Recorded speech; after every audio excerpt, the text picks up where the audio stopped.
that as a culture, we are more comfortable seeing two men holding guns than holding hands. Good afternoon, everyone. I, the second speaker from the affirmative side, am obliged to talk and discuss about legalization of same-sex marriage and why is it beneficial.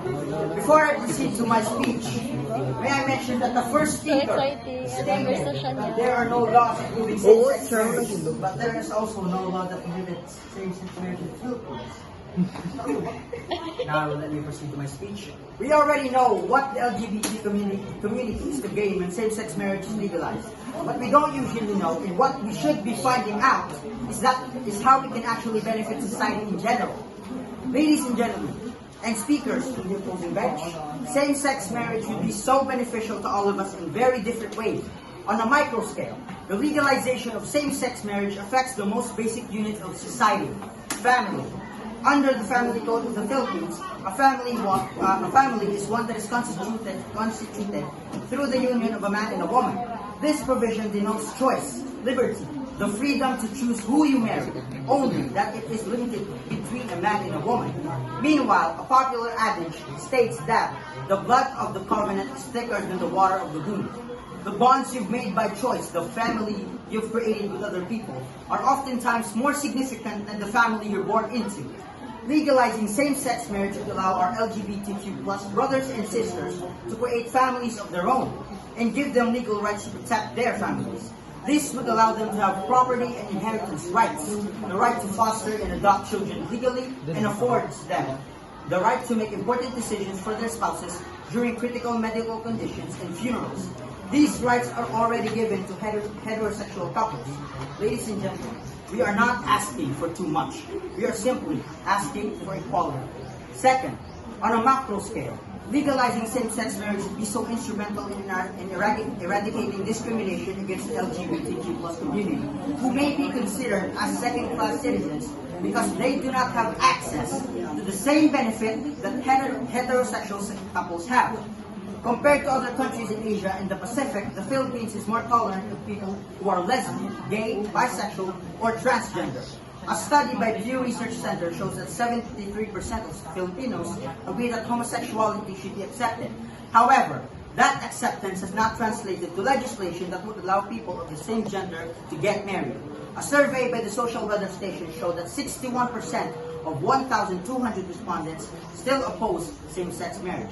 This proves that while we are tolerant of the LGBTQ plus community, discrimination is still predominant. Legalizing same-sex marriage is necessary step in eliminating discrimination against our LGBTQ plus brothers and sisters.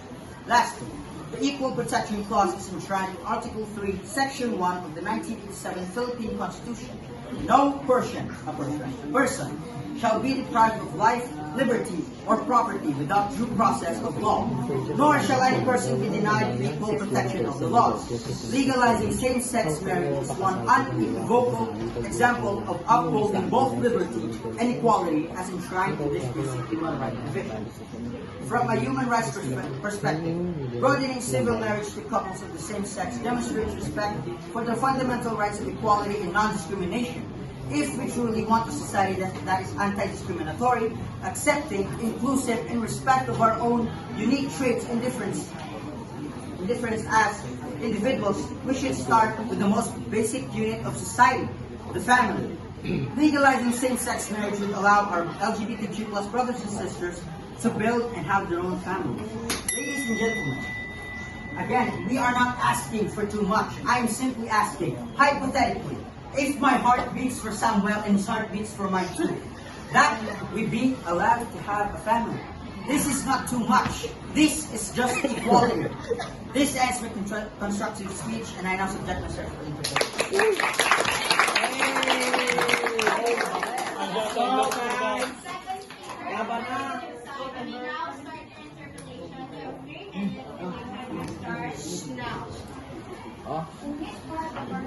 And we state that we are more comfortable seeing a man holding hands than a man holding guns than a man holding hands. Miss Madam Speaker, what I said was a quote. It does not have any matter in my speech. So what are you saying that you support Terrorism. What is the connection of my quote to terrorism? I'm simply This is just a start of my speech. It does not have any. Speech meaning that you are connecting your quote to the purpose of your speech. It is like your language topic, that's why you said your My quote. point is, why is that crucial? We are more comfortable seeing two men holding guns than holding hands. That's my point. Men should be holding hands than holding guns. Are you implying that you support terrorism? That is not my point. Do you not get my point?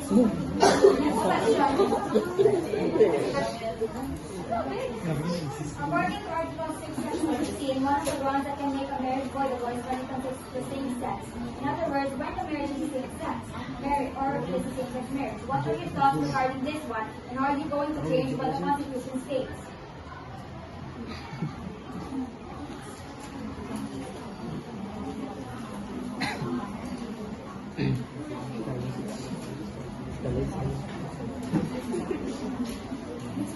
Next question. Are you familiar with the examination of Department of Justice Opinion number 11, series of 2019 on the issuance of 9 visas to same-sex couples of foreign diplomats? Examination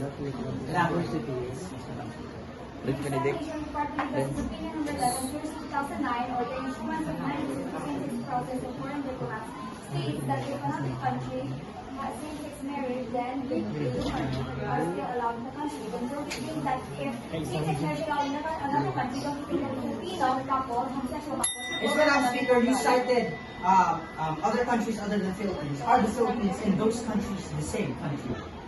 no, but why don't Then it would also allow that what is true is not necessarily true in the other countries. Philippines and what you mentioned, what other countries are not the same. No, because if you go to other countries where same-sex marriage is, and it is, But are you sure that would happen in the Philippines? That's my Next point. question, are you familiar with RA 8553? It states that marriage is permanent. It is permanent contract between one man and one woman. That is why even divorce is counted by the Mr. Speaker. What are your thoughts regarding this protest act?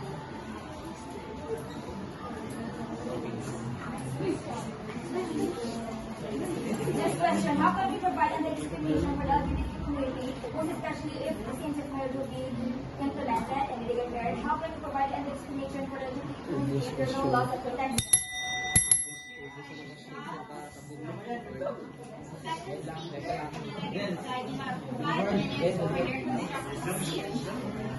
And your timer starts now.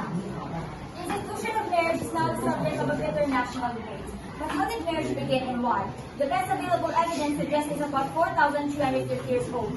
For thousands of years before that, most anthropologists believe that families consisted of loosely organized groups of as many as 30 people, with several male leaders, multiple women shared by them, and children. As hunter-gatherers settled down into agrarian civilization, society had a need for more stable arrangements. The first recorded evidence of marriage ceremonies uniting one woman and one man dates from about 350 BC in Mesopotamia. Over the next several hundred years, marriage evolved into a widespread institution embraced by the ancient Hebrews, Greeks, and Romans. But back then, marriage had little to do with love or religion. But fortunately, as times change and societies evolve, the LGBT community has strived for their rights and their place in society, with their blood, sweat, and tears at the cost of this. And I, as a person that supports and respects the LGBT community, am proud that they exist. But in the current years, the fight for the same-sex marriage has been a common topic in our society. Though it is undeniable that LGBT community should have the same rights and security as sexual couples do in society, I oppose the idea that same-sex marriage should be legalized in the country, and here's why. First of all, our country is a Catholic country. Considering this, I am 100% affirmative on the possibility that a marriage between two people of the same sexes will include the possibility of people discriminating them even more because of the fact that 90% of the Filipino population are Christians. But we are not implying that 90% of Christians are homophobic or are homosexuals. We are just stating that every sort of discrimination surrounding the LGBT community, like what happened to Maria Santiago, a lesbian Pangasinan City that was murdered by her own father after finding out that she had romantic relationships with her girlfriend who was also a lesbian. Keep in mind that her father was sent to jail under the name of murder, but not under the fact that what he did is a violation of human rights towards an LGBT member. What if same-sex marriage is legalized open society without the insurance of anti-discrimination laws protecting them? Second of all, if two people of the same sex are deeply in love with another, why the need of same-sex marriage? After all, there are no laws in the Philippines that state that it's illegal to have relations with anyone in the same gender. So why fight for the possibility of them being married? We can first fight the possibility of them being protected with an anti-discriminatory law for the sake of the entire community as a whole that is highly beneficial in the long run. And I know that no amount of human rights and acts and laws for the LGBT community can stop discrimination for people who do not understand the concept of homosexuality. However, the fact that these same people can live the idea that if you try to discriminate someone from the LGBT community, then they will either face penalty or jail time, which is pretty easy to think that you live under the fear of the law that is protecting the community. Third, consider this scenario. The same-sex marriage law is passed in the Philippines and two homosexuals got married. However, the marriage went from this fairy tale love story to abusive and toxic relationship full of pain and infidelity. They didn't successfully manage to marry each other due to same-sex marriage legalized. First, the divorce legalized enough in the Philippines to serve as a safety net due to the lack of LGBT laws to protect the community? No. So in situations like this, same-sex marriage is beneficial and the community as a whole. Lastly, if ever same-sex marriage will be legalized, even if homosexual parents are allowed to adopt or have children, having two parents of the same sex may not even be healthier what's best for the children involved. This case in both a father and a mother image to have a balanced and normal childhood. Gender roles can be hard to play, especially if biological and physical aspects are the issue. If a boy grows up with two women, with the other one playing the role of the father or both plays the role of mothers, father image will be lacking and the couple cannot answer questions typically asked by boys and fathers, say, the physical changes in the body. Same goes for girls living with two male parents or homosexual. We as students and a part of functioning society do not need to have a bigoted view to see that safeness in its widest sense concerns the happiness, contentment, and freedom of everyone in the community and should be prioritized before same-sex marriage. There's no way from a full that admit that if they do not have any legal protection from the government, then same-sex marriage is beneficial for them in the long run for their life and safety of natural life.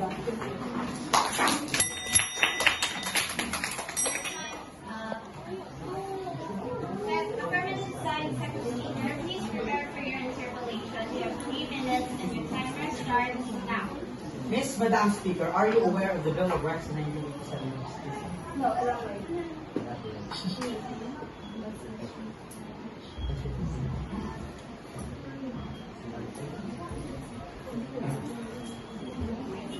Elaborate if you have research on the topic and you should be able to explain to me easily. If you really have research.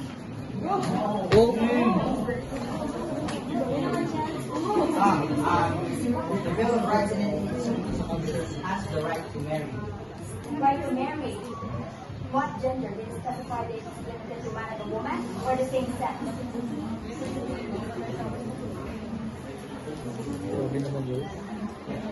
Philippines, no person shall be deprived of life, liberty, or property without due process of law, nor shall any person be denied the protection of the law.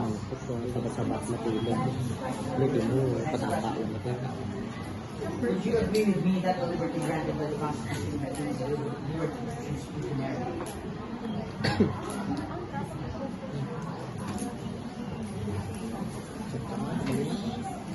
Yes, they did say that they have the right to marry, but I think that they Never mind, Miss Madam Speaker, I am satisfied with your answer, Miss Madam Speaker. Let's move on to the next question.